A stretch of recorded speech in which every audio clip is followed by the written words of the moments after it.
앉아주세요.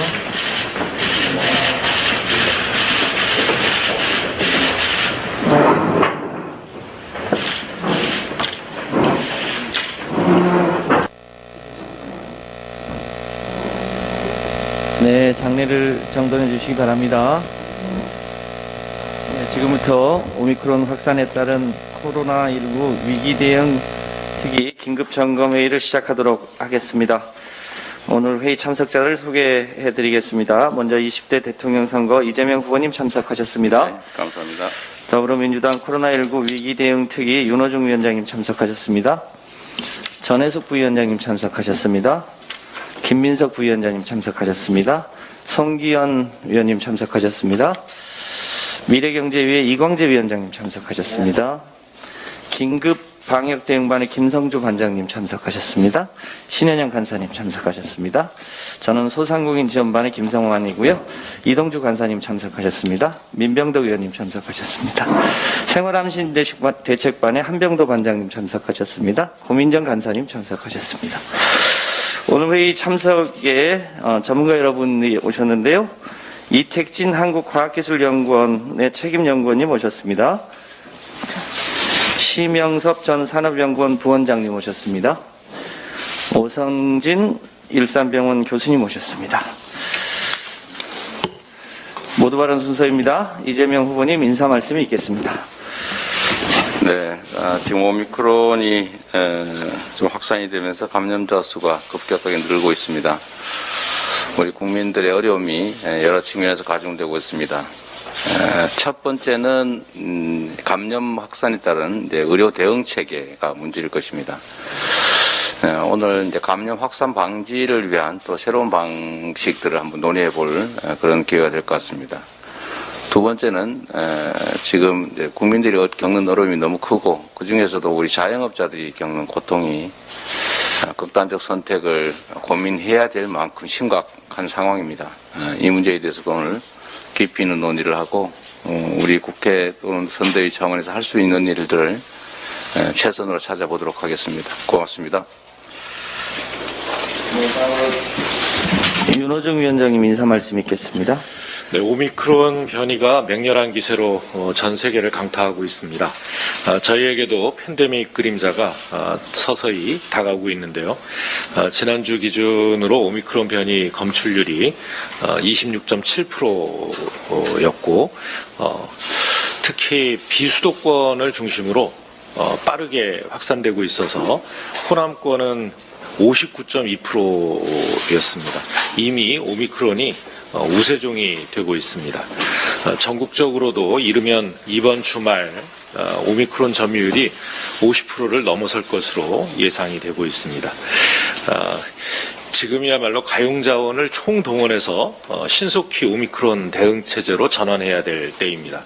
어제 문재인 대통령께서도 외국 순방 중에 범부처 차원의 총력 대응을 주문하셨습니다.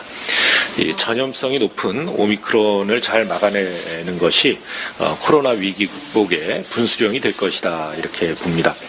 오늘 긴급 회의도 오미크론 변이가 우세종이 되는 것이 기정사실화된 이런 엄중한 상황 하에서 선제적으로 방역 대응 태세를 점검하고 또 대비책을 논의하기 위한 것입니다.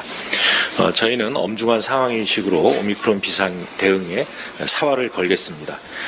특히 민족 최대 명절인 설을 앞두고 있는 만큼 전시에 준하는 철저한 대비 태세를 갖추되 국민 불편은 최소화하는 데 지혜를 모아나가겠습니다. 여기까지 공개. 또한 그 소상공인 자영업자에 대한 지원도 대폭 넓혀야 됩니다. 이 국가가 이들을 보호하지 않으면 온 국민이 함께 지켜왔던 방역의 뚝이 경제와 민생으로부터 뚫려나가게 될 것입니다.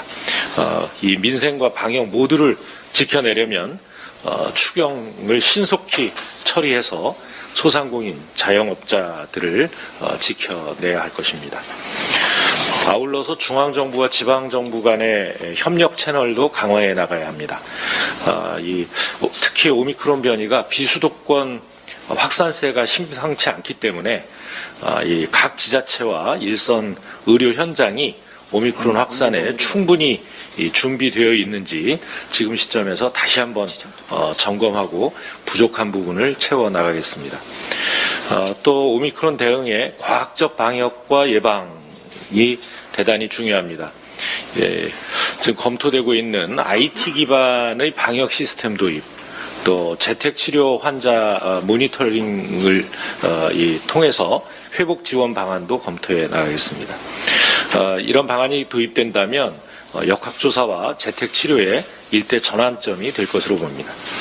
보다 상시적이고 또 능동적인 대응 체계로 전환이 이루어질 수 있도록 국가 방역 시스템 개선도 적극 지원하겠습니다.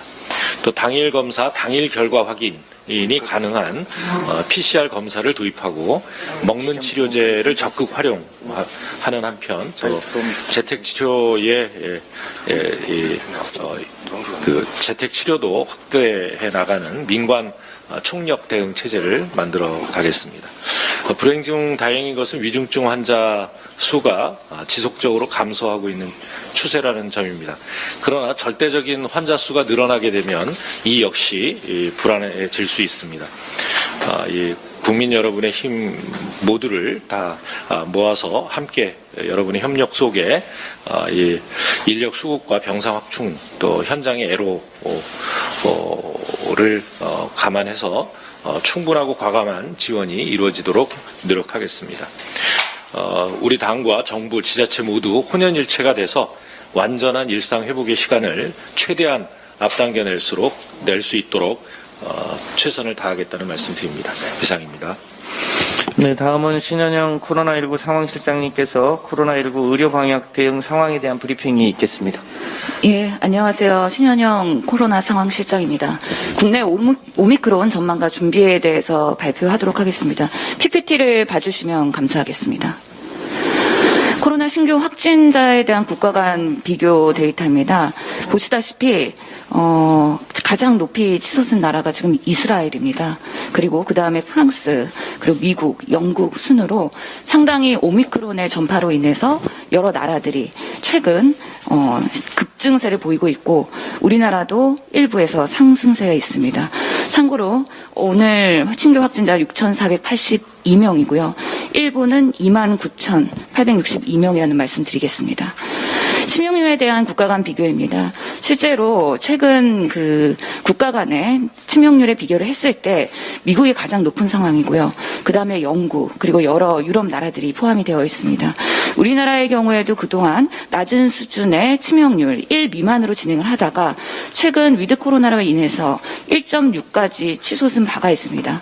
그만큼 이런 여러 코로나 장기화 상황에는 의료 대응 체계의 준비가 치명률과도 큰 연관이 있다라는 교훈을 다시 한번 보게 되는 상황입니다. 그만큼 앞으로 오미크론이 확산되었을 때 우리나라의 의료 대응 체계가 얼마나 잘 준비됐느냐에 따라서 국민들의 건강이 직결된다는 그런 결과를 보여주는 데이터가 되겠습니다. 정부는 오미크론에 대한 그 우세종을 이번 주말로 예상을 하고 있습니다. 그 근거로 봤을 때는 그동안에 우리나라의 신규 확진자의 오미크론의 점유 퍼센트를 로그 함수로 그렸을 때요. 실제로 오미크론이 50%를 차지하는 시점이 1월 22일 토요일이 되겠습니다. 그 근거를 바탕으로 해서 정부가 주말부터는 우리나라도 오미크론의 우세화 그리고 우세종의 전환을 예상하고 있는 거라고 말씀을 드릴 수가 있습니다. 국내 오미크론이 얼마나 파급력 있게 증가할 것이냐에 대한 예측 모델들이 여러 개 있습니다. 가천대 정재훈 교수의 데이터를 보면 3월 1일 확진자가 2만 명 그리고 중환자가 2,000명까지 추정된다라는 발표를 했고요. 또한 서울대 조성일 교수님의 경우에는 방역 수준을 지금처럼 유지한다 하더라도 2월 말 7,700에서 9,800명까지 그리고 만약에 방역 수준을 완화하거나 백신 접종률이 급감한다 했을 땐 최대 9만 5천 명까지도 확진될 거라는 예측을 했습니다. 이런 예측 모델을 돌릴 때에는요. 중요한 지표들은 방역 수준 그리고 거리두기, 방역 패스, 백신 접종률 등이 영향을 미치는 주요 인자가 된다는 말씀을 드리겠습니다. 오미크론에 대한 우리나라의 그런 하루에 2만 명 또는 3만 명, 정말 넘게는 9만 명까지 예측이 되고 있는 상황에서 그럼 이런 우세종이 됐을 때 우리나라에서의 의학적인, 임상적인 특성이 어떨까를 예측해 볼 수가 있겠는데요. 실제로 남아공에서 시작된 오미크론이기 때문에 그 나라의 데이터를 참고로 볼 수가 있겠습니다. 남아공과 캐나다의 데이터를 보여드리면 전파력은 두세 배 강할 수 있지만 실제로 입원 치료를 받거나 산소 치료, 위중증, 사망률에 대해서는 델타가 지금 이 남아공에서는 주황색으로 보이는데요. 그거에 비해서 상당히 떨어지는 것으로 보고가 되고 있습니다. 또한 이미 유럽에 우세종화된 이 데이터에서도 보면 입원율, 중환자실 사망률이 상당히 떨어지는 걸 보여서 치명률은 상대적으로 낮다. 기존의 델타보다는 3분의 1에서 3분의 2 감소하고 응급실 방문도 감소할 가능성이 있다라는 보고가 되고 있습니다. 다만 나라마다의 상황들이 다를 수 있을 거라고 생각되는데요. 특히 우리나라는 그동안의 3T 그리고 K방역으로 인해서 상당히 감염률이 낮았기 때문에 우리 국민들의 면역도는 다른 나라에 비해서 상대적으로 떨어져 있을 수 있고 그만큼 백신 접종률을 높여서 면역력을 유지하는 게 더 중요하다. 그래서 이미 스웨덴이나 여러 유럽의 그런 이미 감염된 확진자가 많은 나라와 비교했을 때는 이런 임상 양상들이 다를 수가 있기 때문에 다른 나라들의 지표를 보면서 우리나라가 뭐 약화된다 또는 안정적이다라고 예측하는 거는 아직은 금물이라는 말씀을 드리겠습니다. 얼마 전 1월 19일 어제 뉴스입니다. 오명돈 중앙임상위원장 서울대 감염내과 교수께서는 방역의 목표는 사회 기능 유지라고 말씀하셨습니다. 우리나라의 방역 수준이 상대적으로 높다. 초기에는 이런 수준들이 적절했으나 이미 백신과 치료제가 있는 상황에서는 좀 과도한 측면이 있다라는 이야기를 하셨습니다. 그만큼 합리적인 방역 대응이 지금 중요하다라는 이야기입니다. 코로나19 진료에 있어서도 기존 의료체계에 편입해야 지속 가능한 대응이 된다 해서 코로나 환자 그리고 비코로나 환자를 보는 의료 대응의 그런 이분법적인 것을 뭔가 융화할 수 있는 시스템이 필요하다는 주장을 하셨습니다. 중앙임상위원회는 지금 우리나라 의료계의 코로나를 보는 임상의 컨트롤 타워로서의 그런 입지를 굳히고 있는 상황인데요. 이곳에서 최근에 제안한 바로는 오미크론은 델타 바이러스와는 확연히 다르다. 기존에 코로나19가 하기도 즉 폐 쪽에 감염이 주로 됐다면 오미크론은 상기도, 코나 비인두 같은 상기도에 감염이 되기 때문에 그래서 여러 가지 임상 증상들이 좀 경증으로 나타난다는 것이고요. 기존 방역과 의료 대응 체계는 오미크론 대유행이 발생했을 때는 감당하기 불가능하다. 그렇기 때문에 방역은 우리의 목표가 완벽한 추적과 트레이싱이 아니라 피해 최소화와 사회기능 유지를 목표로 해야 된다. 그렇기 때문에 엄격한 K방역에서 유연한 방식의 방역으로의 패러다임 전환을 제안을 하셨습니다. 또한 의료기관도 기존의 이분법적인 그런 코로나 전담병원보다는 전체 의료기관이 코로나 환자, 비코로나 환자 같이 보아야 한다는 것이고요. 그렇기 때문에 동네 1차 의료기관도 코로나 진료를 해야 되는데 이런 준비에 있어서 우리 국민들께서 사회적인 준비 그리고 이 코로나로 인해 여러 가지 패러다임이 전환되고 특히나 고위험군 중심으로의 그런 치료 시스템에 대한 합의를 해주셔야 되는 중요한 시점이라고 보입니다. 그만큼 국민 소통이 중요한 상황입니다. 그렇기 때문에 오미크론이 대유행이 발생했을 때 이렇게 무증상이나 감기 증상 아니면 독감과 같은 경미한 증상의 환자들은 상당히 늘어날 것으로 보이고요. 이분들이 재택 치료를 중심으로 했을 때 발생하는 다른 의학적인 사유, 기저질환들로 인해서 의료 이용이 필요할 때, 치과를 가야 될 때, 산부인과를 가야 될 때, 소아과에서 다른 진료를 봐야 될 때, 그런 과연 우리가 확진자를 볼 수 있는 인프라가 갖춰져 있느냐가 앞으로의 오미크론 대응에서 핵심 관건이 될 것 같습니다. 출산이나 혈액투석, 흉통, 응급처치 등의 그런 확진자들에 대한 기타 질환에 대한 대응도 매우 사전에 준비되지 않으면 확진자로 인해서 우왕좌왕하는 상황이 발생할 수 있다는 거고요. 또한 이런 코로나 진료에 집중하다 보면 비코로나 환자에 대한 부수적인 피해가 있기 때문에 사전에 여러 시나리오를 그리고 이에 대한 대응 체계를 의료체제 정비해서 미리 하는 것은 매우 우리 오미크론 대비해서는 중요하다는 말씀을 드리고 싶습니다. 정부는 오늘 그 오미크론 분야별 대응 방안에서 의료기관에 대한 대응 체계를 발표할 예정입니다. 기준은 확진자가 1일 5,000명일 때는 대비를 하겠다. 그리고 확진자 7,000명부터는 대응 단계로 돌입하겠다는 건데요. 오늘 6,482명이 나왔고 앞으로 더 확산될 우려가 있기 때문에 앞으로 이제는 대응 단계로 돌입을 해야 되는 준비를 미리 해야 됩니다. 검역도 효율화하는 방법으로 해서 진단 검사도 광범위한 검사보다는 우선순위에 따라서 검사를 측정하고요. 병 의원급의 의료기관의 검사 역량을 확대해야 되는 상황입니다. 역학조사도 10일에서 격리기간을 자가격리를 7일로 줄이고 시민 참여형으로 바꾸면서 예방접종도 더 적극적으로 계획을 수립하고 오미크론 변이 대응한 백신 개발도 중요한 상황입니다. 의료 대응에 있어서도 고위험군 중심의 모니터링이 필요하고 여러 가지 생치에서도 2만 명의 병상을 1,200병상으로 나누고 추가로 확보를 하는 등 여러 가지 합리적인 의료 방역 대응이 필요하고요. 먹는 치료제도 지금 65세 이상 처방됐다면 오늘부터 60세 이상으로 확대하는 그런 정부의 발표도 있었던 만큼 좀 더 합리적이면서 집에서 치료할 수 있는 시스템을 만드는 것이 매우 중요하다. 그렇기 때문에 사회 대응에 있어서도 사회 필수 기능 유지를 위한 업무 연속성 계획을 실행하는 게 중요하다는 말씀을 드리겠습니다. 얼마 전 더불어민주당에서는 오미크론 대비 대토론회를 해서 의료계의 많은 코로나 단체들과 어떻게 준비할 건지에 대해서 컨센서스를 나누는 자리가 있었습니다. 지금은 중앙집중식의 방역으로 중앙방역대책본부가 중수본과 중심으로 진행이 됐다면 이제는 보건소와 지자체 그 지역이 바닥부터 각자의 지역 자원을 이용해서 준비할 수 있는 시스템으로 가야 된다. 그리고 개인과 사회, 의료기관의 자유가 책임 협력이 필요하다라는 말씀을 드리고 싶습니다. 특히 우리 국민들의 마음의 준비 그리고 오미크론이 발생했을 때 내가 어떻게 대처해야 되는지에 대한 지속적인 안정적인 메시지가 나가야 됩니다. 아프면 집에서 쉬고 진료가 필요할 땐 동네 병의원 그리고 응급 상황에서는 센터에 가고 병원에서의 철저한 감염 관리가 미리 대비되어 있어야 됩니다. WHO에서의 닥터 리아는 2022년에 팬데믹 급성기는 마감이 될 것이다. 하지만 코로나는 사라지지 않는다라고 예측을 했습니다. 우리는 바이러스에 대해서 이미 잘 알고 있고 대처 경험이 있고 백신 생산량이 1분기까지는 어느 정도 전 세계 70%는 접종이 가능하기 때문에 입원과 사망의 팬데믹을 끝낼 수 있다. 즉 팬데믹의 급성기는 올해로 마감될 거라는 발표를 했습니다. 그렇기 때문에 더불어민주당에서도 앞으로 오미크론 준비가 필요할 텐데요. 우리가 이 오미크론에 대한 국민의 대표로서 남이 하는 게 아니라 내가 한다. 그리고 내가 안 하면 준비가 안 된 채 재난 상황에 맞이할 수 있다라는 경각심을 갖고 중앙정부보다 지자체와 보건소 준비가 더 잘 되어 있는지 현장의 재택치료와 동네 의료기관 준비 상태를 꼭 꼼꼼히 점검을 해야 될 필요가 있습니다. 특히 준비에 걸림돌이 되는 비용이나 제도적 문제는 이번 추경을 통해서 그리고 2월 임시국회를 통해서 즉각 풀어줘야 되는 부분이 있고요.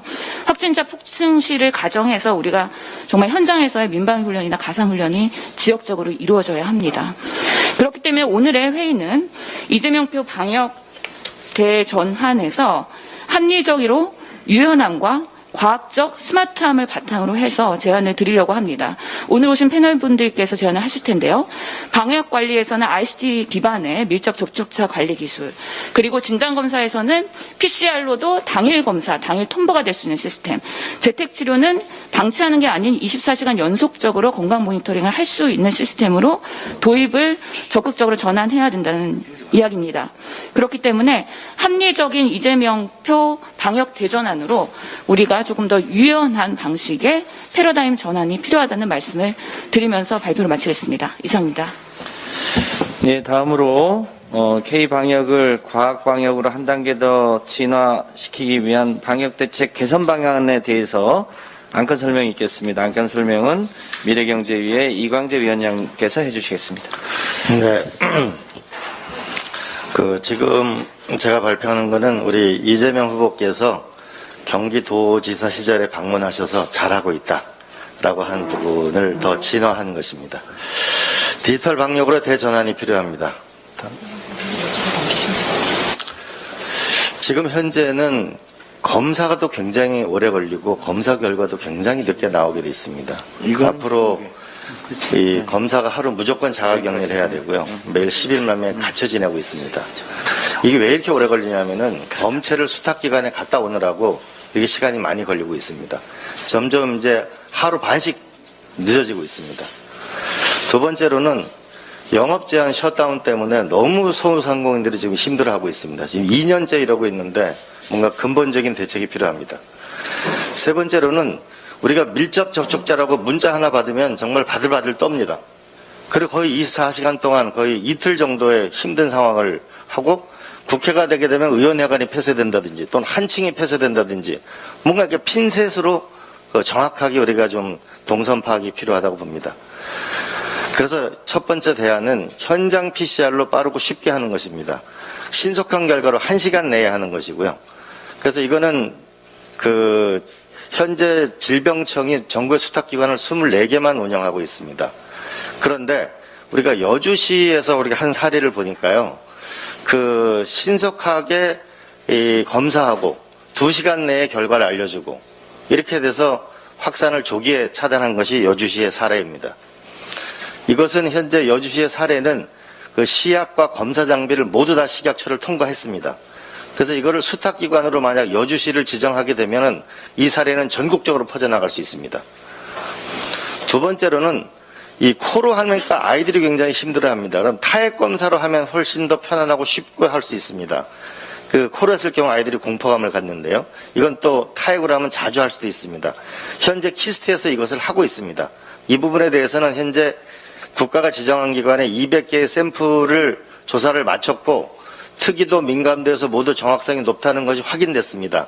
그러니까 금주 중에 식약처에서 신청을 예정할 예정입니다. 만약 이것이 빨리 통과되고 나면 이제 타액으로도 훨씬 빠르게 우리가 쉽게 검사할 수가 있게 됩니다. 세 번째로는 현재는 5개를 묶어가지고 한 검사는 풀링 시스템을 하고 있는데 만약에 이거를 10개까지 묶어서 하게 되면 훨씬 더 많은 양을 빠르게 검사하는 것도 또한 가능해집니다.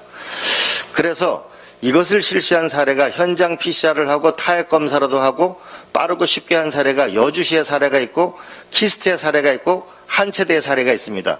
이 사례를 이번 주 월요일 날 유은혜 부총리에게 모두 보고를 했고 이 사례를 도입해달라고 학교 현장에서는 요청하고 있습니다. 두 번째로는 우리가 한 건물 GPS 기반으로 정부가 하는 것이 코동이고요. 코로나 동선 안심이고 키스트에 여기 박사님이 이택진 박사님이 개발하신 것이 우리가 신호를 분석해가지고 주파수를 분석해가지고 가장 제한된 공간에 있는 분들만 정확히 핀셋으로 정보가 가는 겁니다. 그렇게 되면은 너무 광범위한 사람들이 피해를 보지 않고 정확하게 타겟팅이 될 수 있습니다. 이것을 우리가 여러분들 휴대폰에 다 갖고 있는 쿠브라는 시스템 이게 전 세계 120개 나라에 수출한 대한민국의 블록체인 기반의 아주 우수한 기술입니다. 그러면 저 RF 신호 기반을 분석해가지고 쿠브에 탑재하게 되면은 우리는 훨씬 더 효과적으로 우리가 음성으로 확인되어지면 식당이나 공연이나 이런 것이 가능해지게 됩니다.